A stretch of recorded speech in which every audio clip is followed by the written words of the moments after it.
ওং নমো শ্রী ভগবতে প্রণবায় অখণ্ড মণ্ডলাকারং ব্যাপ্তং যেন চরাচরম তৎপদং দর্শিতং যেন তস্মৈ শ্রী গুরুবে নমঃ। ভারত সেবাশ্রম সংঘের প্রতিষ্ঠাতা আচার্য শ্রীমৎ স্বামী পূর্ণমানন্দজি মহারাজ নোয়াখালীতে সাম্প্রদায়িক দাঙ্গায় যে কিভাবে সঙ্ঘ সন্ন্যাসীর জীবন তিনি রক্ষা করেছিলেন তারই একটি অলৌকিক ঘটনার কথা বলছি। তখন ইংরাজি 1946 সাল। পূর্ববঙ্গের নোয়াখালীতে কুখ্যাত সাম্প্রদায়িক দাঙ্গা হয়। হিন্দুদের জীবন তখন বিপন্ন। সংঘের পক্ষ হইতে স্বামী ত্র্যম্বকানন্দজি মহারাজ রক্ষী দল সহ সেখানে তাকে পাঠানো হয়। স্থানীয় এক জমিদার বাড়িতে স্বামীজি মহারাজ আশ্রয় নেন। রাত্রি তখন প্রায় 10টা। হাজার সশস্ত্র সাম্প্রদায়িক গুন্ডা সেই বাড়ি ঘেরাও করে এবং গগনভেদী চিৎকার করতে থাকে, অবিলম্বে সাধুর মাথা চাই। শ্রীমৎ স্বামীজি উপায়ন্ত না দেখিয়া শ্রী শ্রী ঠাকুরের শ্রীচরণে কায় মনোবাক্যে অশ্রুনয়নে প্রার্থনা করিতে লাগলেন। সেদিন ছিল লক্ষ্মী পূর্ণিমা শারদীয়ার। নির্মল আকাশে ফুটফুটে জ্যোৎস্নার আলো।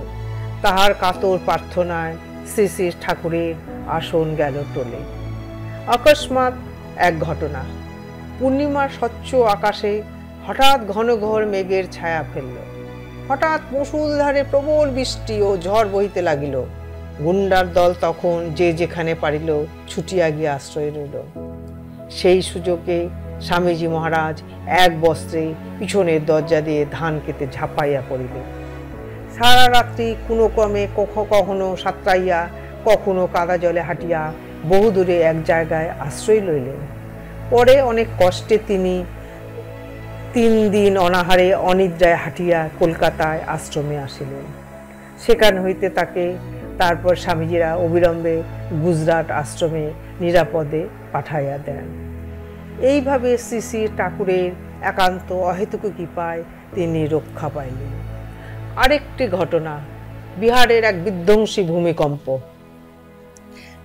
1934 খ্রিস্টাব্দে বিহারে ভয়ঙ্কর বিধ্বংসী ভূমিকম্প হয়। তাহাতে হাজার হাজার ঘরবাড়ি ধ্বংস হয় এবং বহু লোক নিরাশ্রয় হইয়া পড়ে। এই সময় বিহারের মধুবনীতে সংঘের স্বামী বিরজানন্দজি মহারাজ প্রচার পার্টি নিয়ে ওখানে আছেন। তাহারা যে বাড়িতে ছিলেন সেই বাড়িটিও ভূমিকম্পে ভাঙিয়া পড়ে। তখন একজন সন্ন্যাসী ঠাকুর ঘরে কর্মরত ছিলেন। তিনি সেই ভাঙ্গা ঘরে অবরুদ্ধ হয়ে পড়েন। তিনি নিরুপায় হইয়া শ্রী শ্রী ঠাকুরের পাদুকা জড়াইয়া ধরিয়া আকুলভাবে কাঁদিতে থাকেন। আশ্চর্য ঘটনা, বাড়িটির সব অংশ ভাঙিয়া পড়িয়াছে, কিন্তু যে ঘরে ঠাকুর ঘর ছিল তাহার কিছু অংশ ভাঙিয়া পড়িলেও শ্রী শ্রী ঠাকুরের আসনের উপরটি কিন্তু ভাঙিয়া পড়ে নাই। তারপর গৃহে ধ্বংসস্তূপ অনেক কষ্টে সরাইয়া দেখা গেল যে সেই সন্ন্যাসী ধ্বংসস্তূপের ভিতর আবদ্ধ হইয়া পড়িয়া আছেন। তার শরীরে তেমন কিছু কিন্তু আঘাত লাগে নাই। শ্রী শ্রী ঠাকুরই আশ্চর্য উপায়ে তাকে রক্ষা করেছেন। যখন যে ঠাকুর বলেন, যখন যে অবস্থায় আসুক না কেন সর্বদা যদি গুরু স্মৃতি হৃদয়ে জাগিয়া রাখিতে পারিলে গুরুই সমস্ত বিপদ আপদ হইতে কোলে করিয়া রক্ষা করেন। ওং শান্তি। ওং গুরু কৃপা হি কেবলম।